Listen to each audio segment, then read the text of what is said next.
ಆತ್ಮೀಯರೇ ಎಲ್ಲರಿಗೂ ನಮಸ್ಕಾರಗಳು. ಈ ಒಂದು student achievement tracking system Karnataka ಈ ಒಂದು ವೆಬ್ಸೈಟ್ನಲ್ಲಿ ಶಿಕ್ಷಕರು ವರ್ಗಾವಣೆ ಆದಾಗ ವರ್ಗಾವಣೆ ಆಗಿರ್ಬೋದು, ಪ್ರಮೋಷನ್ಸ್ ಆಗಿರ್ಬೋದು, ಬೇರೆ ಬೇರೆ ಕಾರಣಗಳಿಂದ ಒಂದು ಶಾಲೆಯಿಂದ ಮತ್ತೊಂದು ಶಾಲೆಗೆ ವರ್ಗಾವಣೆ ಆದಾಗ ನಾವು ಸ್ಟೂಡೆಂಟ್ ಅಚೀವ್ಮೆಂಟ್ ಟ್ರ್ಯಾಕಿಂಗ್ ಸಿಸ್ಟಮ್ನಿಂದ ಸದರಿ ಶಿಕ್ಷಕರನ್ನು ಔಟ್ ಮಾಡಬೇಕಾಗುತ್ತೆ. ಆದ್ಮೇಲೆ ಈ ರೀತಿ ನಾವು ಔಟನ್ನು ಮಾಡುವಾಗ ಒಂದಿಷ್ಟು ಮಾಹಿತಿಯನ್ನು ಅಪ್ಡೇಟ್ ಮಾಡಿ ಔಟ್ ಮಾಡಬೇಕು. ಅದರ್ವೈಸ್ ಏನಾಗುತ್ತೆ ಅಂದರೆ ನೀವು ಆ್ಯಸ್ ಇಟ್ ಈಸ್ ಆಗಿ ಆ ಸದರಿ ಶಿಕ್ಷಕರನ್ನ ಎಕ್ಸಿಟ್ ಮಾಡಿದರೆ ಆ ಶಿಕ್ಷಕರು ಏನು ವರ್ಗಾವಣೆಯಾಗಿ ಹೋಗಿರ್ತಾರೆ ಆ ಶಾಲೆಯಲ್ಲಿ ಇನ್ ಮಾಡಲಿಕ್ಕೆ ಆಗೋದಿಲ್ಲ. ಜೊತೆಲಿ ಇನ್ ಮಾಡಬೇಕಾದಾಗ ನೋ ಡಾಟಾ ಫೌಂಡ್ ಎಂಬ ಒಂದು ಮೆಸೇಜ್ ಬರ್ತಾ ಇರುತ್ತೆ.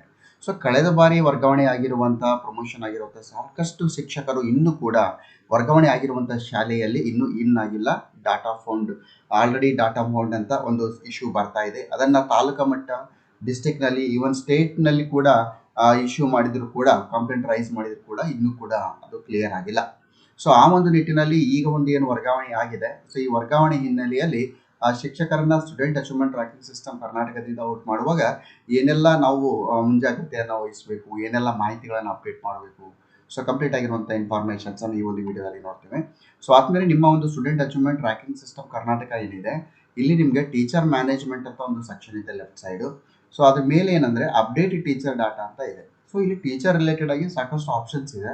ಬಟ್ ನಾವು ಇಲ್ಲಿ ಅಪ್ಡೇಟ್ ಟೀಚರ್ ಡಾಟಾ ಅಂತ ಆಪ್ಷನ್ಸನ್ನು ನಾವು ಕ್ಲಿಕ್ಕನ್ನು ಮಾಡ್ತೀವಿ.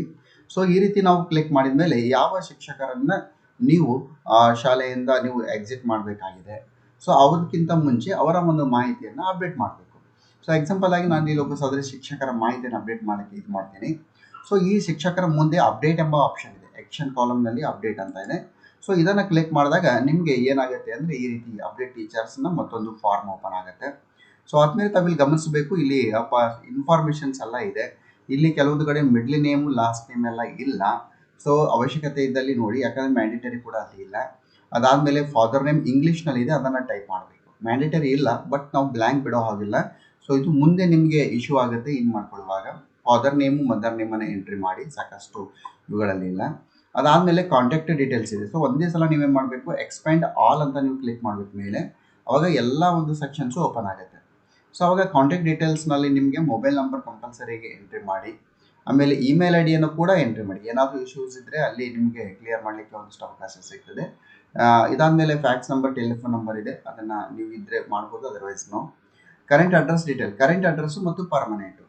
ಎರಡೂ ಇಲ್ಲಿ ನೋಡಿ, ಕರೆಂಟ್ ಅಡ್ರೆಸ್ ಡೀಟೇಲ್ ಏನಿದೆ ಈಗ ಸದ್ಯಕ್ಕೆ ನೀವು ವಾಸ ಮಾಡ್ತಿರುವಂಥದ್ದು ಅದನ್ನು ಹಾಕಿ. ಅಡ್ರೆಸ್ ಭಾಳ ಕ್ಲಿಯರ್ ಆಗಿರಲಿ. ಆಮೇಲೆ ನೋಡಿ, ಸಾಕಷ್ಟು ಇನ್ಫಾರ್ಮೇಷನ್ಸನ್ನು ಹಾಗೆ ಬ್ಲ್ಯಾಂಕಿಗೆ ಬಿಟ್ಟಿರ್ತೀವಿ. ಅದಾದಮೇಲೆ ಪರ್ಮನೆಂಟ್ ಅಡ್ರೆಸ್. ನಾನು ಕರೆಂಟ್ ಅಡ್ರೆಸ್ಸು ಪರ್ಮನೆಂಟ್ ಅಡ್ರೆಸ್ ಎರಡೂ ಸೇಮ್ ಇದೆ ಅಂದರೆ ಇಲ್ಲಿ ಕರೆಂಟ್ ಅಡ್ರೆಸ್ನಲ್ಲೇ ಪರ್ಮನೆಂಟ್ ಅಂತ ಮಾಡಿ, ಕೆಳಗಡೆ select if permanent address is the same as above ಅಂತ ಇದೆ.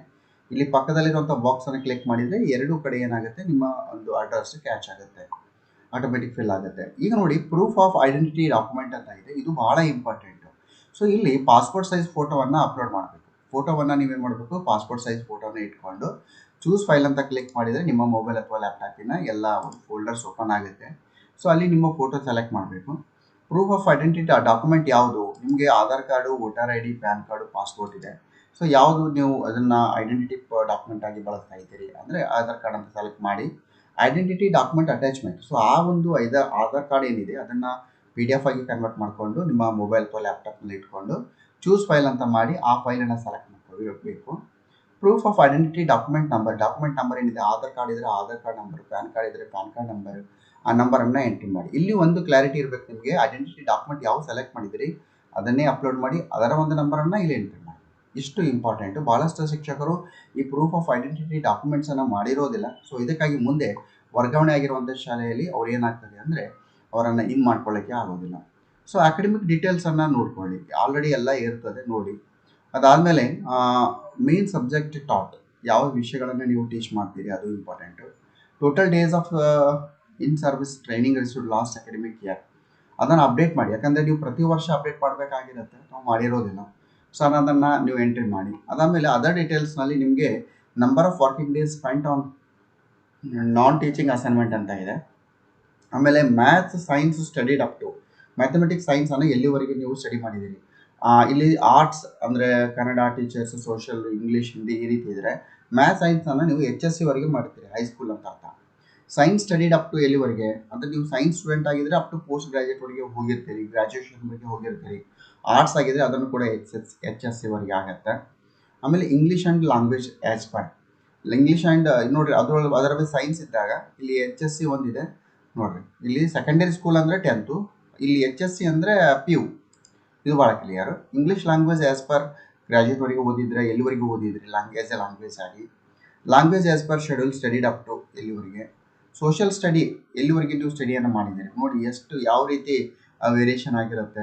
ಅಲ್ಲಿ ಸೈನ್ಸ್ ಅಂದಾಗೂ ಪೋಸ್ಟ್ ಗ್ರ್ಯಾಜುಯೇಟ್ ಆಗಿರುತ್ತೆ, ಸೋಷಿಯಲ್ ಸೈನ್ಸ್ ಅಂದಾಗೂ ಕೂಡ ಇಲ್ಲಿ ಪೋಸ್ಟ್ ಗ್ರ್ಯಾಜುಯೇಟ್ವರೆಗೆ ಕ್ಲಿಕ್ ಆಗಿದೆ. ಇಲ್ಲಿ ಡಿಫಾಲ್ಟ್ ಆಗಿ ಬಂದಿರ್ತದೆ, ಯಾವುದೇ ರೀತಿ ನಾವು ಎಂಟ್ರಿ ಮಾಡಿರೋದಿಲ್ಲ. ಸೊ ಇಲ್ಲಿ ಪ್ರಾಬ್ಲಮ್ ಆಗ್ತದೆ. ಇದು ಟ್ರೈನ್ಡ್ ಫಾರ್ ಟೀಚಿಂಗ್ CWS ಏನಿದೆ, trained in use of computer SR ಅದನ್ನು ಮಾಡ್ಕೊಳ್ಳಿ, ಯಾಕೆ ಟಾಲ್ ಟ್ರೈನಿಂಗ್ ಎಲ್ಲ ಆಗಿರುತ್ತೆ. ಸೊ ಎಲ್ಲ ಮಾಹಿತಿಯನ್ನು ಮಾಡಿಕೊಂಡು ನಾವು ಅಪ್ಡೇಟ್ ಅಂತ ಕೊಡಬೇಕಾಗುತ್ತೆ. ಸೊ ಅವಾಗ ಏನಾಗುತ್ತೆ, ಇಲ್ಲಿ ಟೀಚರ್ ಪೇಜ್ ಆಡಿ ದಿಸ್ ಅಪ್ಡೇಟೆಡ್ ಅಂತ ಬರುತ್ತೆ. ನೀವು ಮತ್ತೊಂದು ಸಲ ಅದನ್ನು ಹೋಗಿ ನೀವು ನೋಡ್ಕೋಬಹುದು.